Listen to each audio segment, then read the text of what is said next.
കുട്ടിപ്പാട്ടുകാരെ തേടി top singer audition UAE 8-നും 15-നും ഇടയിൽ പ്രായമുള്ള കുട്ടികൾക്ക് ഓഡിഷനിൽ പങ്കെടുക്കാം. ഓഡിഷനിൽ അസാമാന്യ പ്രകടനം കാഴ്ചവെക്കുന്നവർക്ക് ടോപ്പ് സിംഗർ ഗ്രാൻഡ് ഫിനാലയിൽ പങ്കെടുക്കാൻ അവസരം. പ്രവേശനം സൗജന്യം. രജിസ്റ്റർ ചെയ്യാൻ ഉടൻ വിളിക്കൂ +971 5263 10876. സാറേ, ഞാനൊരു സീനിയർ സിറ്റിസൺ ആണ്. ഞാൻ പറഞ്ഞില്ലല്ലോ അല്ലെന്ന്. അതല്ല സാറേ, പിന്നെ ഞാൻ ഈ കടയിൽ നിന്ന് ഈ പൊരിപ്പലഹാരങ്ങളൊക്കെ മേടിച്ച് കഴിച്ച് എന്റെ ശരീരത്ത് മൊത്തം കൊളസ്ട്രോൾ ആണ് സാറേ.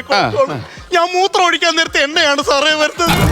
അത് തന്നെയല്ല, ഞാൻ രാവിലെ ഈ ചായക്കകത്ത് നല്ലപോലെ പഞ്ചസാര ഇട്ടൊക്കെ കുടിക്കും. അതുകൊണ്ട് എന്റെ ശരീരത്ത് മൊത്തം ഷുഗറാണ് സാർ. ചോറിനകത്ത് ഞാൻ നല്ലപോലെ ഉപ്പിട്ട് കഴിക്കും. എനിക്ക് BP ആണ് സാർ, BP. ഈ നമ്മുടെ അരിയാഹാരേ പൂർണ്ണമായിട്ട് ഒഴിവാക്കണം കേട്ടോ. പിന്നെ മാത്രമല്ല, നമ്മൾ രാവിലെ എഴുന്നേറ്റ് ഒരു 2 മണിക്കൂർ ഓടുകയോ ചാടുകയോ അങ്ങനെ ശരീരം വിയർക്കുന്ന എന്തെങ്കിലുമൊക്കെ വ്യായാമം ചെയ്യണം. ഒരു 15 ദിവസം കഴിഞ്ഞിട്ടേ ബ്ലഡ് ടെസ്റ്റ് ചെയ്തിട്ട് റിസൾട്ട് എന്നെ കൊണ്ട് കാണിക്കണം കേട്ടോ. ഡോക്ടറല്ലേ കാണിക്കട്ടെ? അപ്പൊ നിനക്ക് അറിയാം, നീ കണ്ട പാപ്പ മൊത്തം വാരി തന്നിട്ട് നീ എന്തിനാ എന്റെ തോളി വന്ന് കാണാം? ഇത് എന്റെ അടുത്തൊന്ന് പറയേണ്ട കാര്യം എന്തോന്നു? അത് മേടിച്ചിരുന്നു, ഇത് മേടിച്ചിരുന്നു. അല്ല, സംഭവം എന്ന് പറഞ്ഞാൽ ഞാൻ കാര്യം പറയാം സാറേ. ഇത് ഇവന്റെ കല്യാണമാണ് ഈ വരുന്ന 24-ാം തീയതി. അപ്പൊ ഈ പെണ്ണിനെയും കൊണ്ട് ഇവിടെ വന്നൊരു സേവ് ദ ഡേറ്റിന്റെ ഫോട്ടോഷൂട്ട് എടുക്കാനായിട്ട് ഇങ്ങോട്ട് വന്നതാണ്.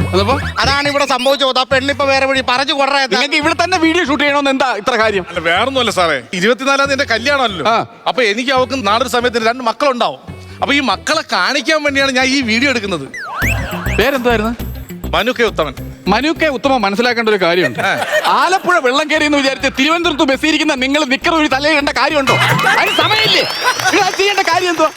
ഒരു മനുഷ്യൻ ആലപ്പുഴ വെള്ളം കയറിയ ആരോട് പറയാൻ തോറ്റ് തൊപ്പിയിട്ട് നിൽക്കണം. എന്റെ IV ചെക്ക് എന്തോ കാണിക്കുന്നത്? അല്ല സാറേ, വേറൊന്നും കൊണ്ടല്ലോ സാറേ. എന്റെ അച്ഛൻ ചെന്നൈ വണ്ടിയിൽ പോയി സാറേ. എനിക്ക് എങ്ങനെയെങ്കിലും എനിക്ക് വിളിച്ചോണ്ട് വരണം സാറേ. സാറിന് ചെന്നൈയിൽ പരിചയമുള്ള ആരെങ്കിലും ഉണ്ടോ സാറേ? ചെന്നൈയിൽ എനിക്ക് ഇപ്പൊ പരിചയമുള്ളതെന്ന് വെച്ചാൽ സഞ്ജു സാംസൺ. മെനഞ്ഞാന്ന് അങ്ങോട്ട് പോയിട്ടുണ്ട്. ബാറ്റ് ചെയ്തോണ്ടിരിക്കുമ്പോ ചെന്ന് പെണ്ണിന് ചോദിക്കില്ലേ പെടലിക്ക് അടിച്ച് സാറേ. എന്റെ അച്ഛനെ തിരിച്ചു വിളിച്ചോണ്ട് വരണം സാറേ. എനിക്ക് എത്ര ജീവനാണ് സാറേ. നീ ജീവനാന്ന് പറയുന്ന പേരെന്താ പറഞ്ഞേ? മനു കെ ഉത്തമ. നിങ്ങൾ തമ്മിൽ എന്താ അത്രയ്ക്കുള്ള ഇഷ്ടം വരാൻ കാരണം?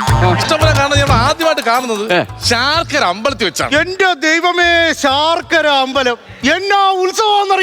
10 ദിവസത്തെ ഉത്സവം, അടിപൊളി കലാപരിപാടികൾ. സാർ അവിടെ ഒന്ന് വരണം. കിട്ടില്ല അമ്പലം സാർ. അങ്ങനെ സദ്യ വിളമ്പാൻ വന്ന സദ്യയിലെത്തി വന്ന എന്റെ സാറേ, ശാർക്കര അമ്പലത്തിലെ സദ്യ ഒരു ഇല അങ്ങോട്ട് ഇട്ട് എഴുതി വളർന്നിട്ട് 19 കൂട്ടം കറിയൊക്കെ വിളമ്പും. വള്ള സദ്യ വീട്ടിൽ വള്ള സദ്യ കാട്ടിൽ കിട്ടുന്ന സദ്യ അടിപൊളി സദ്യയല്ലേ? പിന്നെ എനിക്കറിയാവുന്ന കാര്യമാണ് ഇത്. അച്ചാറ് വിളമ്പിപ്പോ എന്റെ ഒരു നോട്ടം നോക്കി. എന്റെ സാറേ, ശാർക്കര അമ്പലത്തിലെ മാങ്ങാച്ചാറ്, ആ കടുക് മാങ്ങ അച്ചാർ ഇങ്ങനെ എടുത്തിട്ട് ആ കടുക് മാങ്ങയും ആ കറിവേപ്പില അങ്ങോട്ട് എടുത്ത് ഇങ്ങനെ വായിക്കാത്തോട്ട് വെക്കാത്തത് എന്നെ ടേസ്റ്റാന്നറിയാമോ സാറേ? സാമ്പാറും തൊട്ടിയും കൊണ്ട് വന്നപ്പോഴത്തേക്ക് എന്റെ ദൈവമേ, ശാർക്കര അമ്പലത്തിലെ സാമ്പാർ എല്ലാ സാമ്പാറാണെന്നറിയാമോ? ഈ നീളത്തിലുള്ള കഷ്ണങ്ങളാണ് എടുത്തത്.